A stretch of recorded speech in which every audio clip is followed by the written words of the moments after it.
కుటుంబంలో పెద్దవారు మొదలుకొని చిన్నవారి వరకు కూడా చాలా భయంకరంగా ప్రవర్తించే రోజులండి ఇవన్నీ కూడా. ముసలివాళ్ళు కూడా కనీసం చిన్నపిల్లలను కూడా వదలలేదండి. ఆ కాన్సెప్ట్ని బట్టి మేము ఇప్పుడు మా గ్రూప్ వచ్చే గుడ్ టచ్ బ్యాడ్ టచ్ చేయడం జరుగుతుంది. ఎందుకంటే మనం ఏ పరిస్థితుల్లో ఎలాగా అవుతామన్నది ఎవరికి తెలియదండి. పెద్దవాళ్ళైనా మనమైనా చిన్నపిల్లలైనా వాళ్ళకి మనం ఈ విషయాలన్నీ చెప్తే వాళ్ళకి తెలుస్తుంది. కాబట్టి వాళ్ళకి గుడ్ టచ్ ఎలా ఉంటుంది, బ్యాడ్ టచ్ ఎలా ఉంటుంది అని మన స్కూల్కి వచ్చి పిల్లలకి చెప్తే వాళ్ళు ఇలాగైతే ఇలా ఉండాలి, ఇలాగైతే ఇలా ఉండాలని నేర్చుకుంటారు. కాబట్టి ఇప్పుడు దాని మీద మేము మాకు ఇచ్చిన కాన్సెప్ట్ మేము చేయబోతున్నామండి.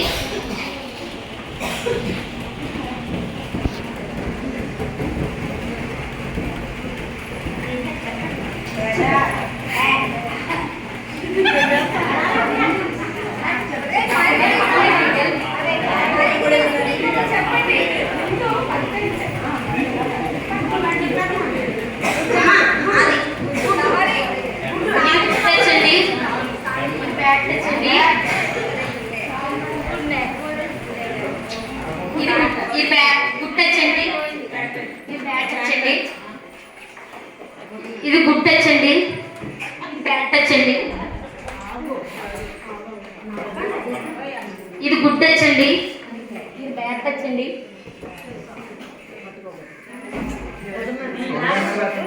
ఇది గుడ్ టచ్ అండి, ఇది బ్యాడ్ టచ్ అండి.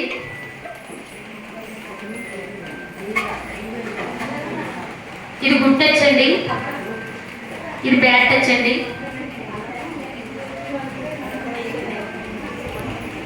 ఇది గుడ్ టచ్ అండి, ఇది బ్యాడ్ టచ్ అండి.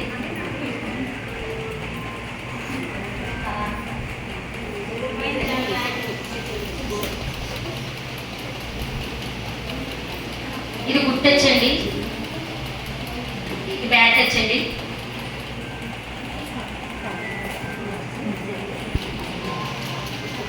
ఇది గుడ్ టచ్ అండి, ఇది బ్యాడ్ టచ్ అండి.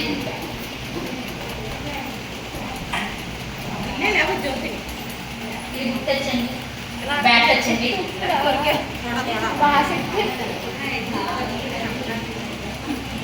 ఇది గుడ్ టచ్ అండి, బ్యాడ్ టచ్ అండి. కూడా పిల్లలకి తెలుస్తుందండి బ్యాడ్ టచ్ చేయడం అని. ఇప్పుడు అయితే మనం చెప్పవసరం లేదు, బ్యాడ్గా ఎలా ప్రవర్తిస్తున్నారు, గుడ్డిగా ఎలా ప్రవర్తిస్తున్నారు అని తెలుస్తుందండి. మన పిల్లలందరూ కూడా చెప్పాలి. కనీసం 6 నెలల పిల్లలను కూడా చూడట్లేదండి. చాలా దారుణంగా ప్రవర్తించే రోజులండి ఇది. మనం ప్రతి న్యూస్లో కూడా ఏదో ఒక సందర్భంలో చూస్తూనే ఉన్నాం, ఏదో ఒక ఊళ్ళో జరుగుతూ ఉన్నాయండి అది. అందుకోసం మనకున్న మన పరిధిలో కిషోర్ బాలికలు ఉంటారండి, వాళ్ళకి ఎవరికి చెప్పాలి. మనం తల్లులమైనా మనం కూడా నేర్చుకోవాలండి. ఎందుకంటే ఎవరో మాట్లాడతారో ఆకర్షణీయంగా మాట్లాడతారో ఆ మాటలు కొంతమంది పడిపోతాము. కానీ ఆ మాటలు కూడా మనం కూడా పడకుండా మన జాగ్రత్తలో మనం ఉంది. మనకు ఇప్పుడు దిశ అనే యాప్ ఉంది కాబట్టి మనమైనా సరే అవగలుగుతా. దిశ యాప్ ద్వారా కూడా మనకి పోలీసులు వచ్చి సహకరిస్తారు. ఇలాంటివన్నీ కూడా ప్రభుత్వం ఎంతో మనకి స్త్రీలు పాడవకుండా ఉండాలనే విషయంతో చాలా కాన్సెప్ట్గా అన్నీ పెట్టారండి. మనం అన్నీ గుర్తించి మన స్కూల్కి వచ్చే పిల్లలందరూ కూడా ఈ గుడ్ టచ్ గురించి బ్యాడ్ టచ్ గురించి చెప్తారని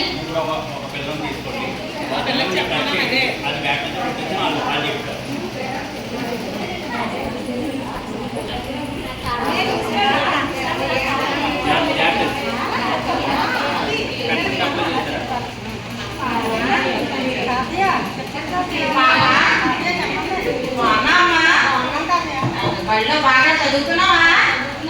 సరే సరే. ఎంతవరకు చదువుకున్నావా? ఎంత చదువుతున్నావా నువ్వు? ఎంత చదువుతున్నావు? ఏమమ్మా బాగున్నా కదా నువ్వు? చిన్న పిల్లవమ్మా కాదమ్మా.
ఇది ఎప్పుడు చూడలేదు కదా మేము